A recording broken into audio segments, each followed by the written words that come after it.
Big Boss season 7 ആദ്യ ആഴ്ച വിജയകരമായി പൂർത്തിയാക്കിയത് ഇക്കഴിഞ്ഞ ദിവസമാണ്. വീക്കെൻഡ് എപ്പിസോഡും അതിഗംഭീരമായി തന്നെ പൂർത്തിയാക്കിയിരിക്കുന്നു.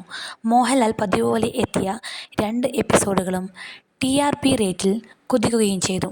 എന്നാൽ പുതിയ പ്രൊമോ ആണ് ആരാധകരെയും മത്സരാർത്ഥികളെയും ഒരേപോലെ ഞെട്ടിച്ചത്. ബിഗ് ബോസ് സീസൺ 7 താൽക്കാലികമായി നിർത്തിവെക്കുന്നു എന്നാണ് അനൗൺസ്മെന്റ് വന്നത്. Big Boss season 7 നിർത്തിവെക്കുന്നു.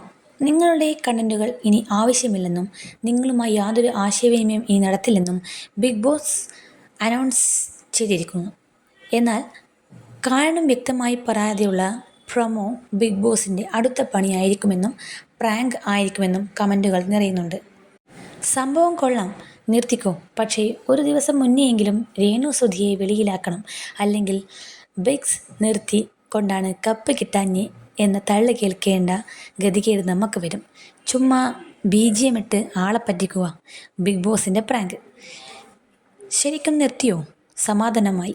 ഇതിൽ ജയിച്ചത് ബിഗ് ബോസ് ആണ്. ബിഗ് ബോസ് ഇരിക്കട്ടെ, 50 ലക്ഷത്തിൻ്റെ ഫ്ലാറ്റ് എന്നിങ്ങനെയുള്ള രസകരമായ കമൻറ്റുകളോടെയാണ് പ്രേക്ഷകർ പുതിയ പ്രൊമോ സ്വീകരിച്ചത്.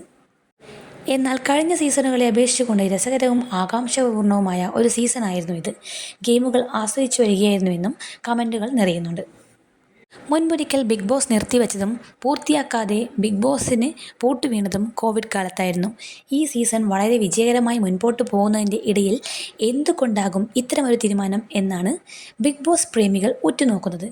ഇക്കഴിഞ്ഞ ദിവസമായിരുന്നു മുൻഷി രഞ്ജിത്ത് എലിമിനേറ്റായി പോയതും. 8 പേരായിരുന്നു നോമിനേഷനിൽ വന്നത്. മറ്റുള്ള 7 പേരും സേഫായിരുന്നു. ബിഗ് ബോസ് ഷോ ഇനി എന്താവുമെന്ന് അടുത്തുള്ള ദിവസങ്ങളിൽ നമുക്ക് കാണാം.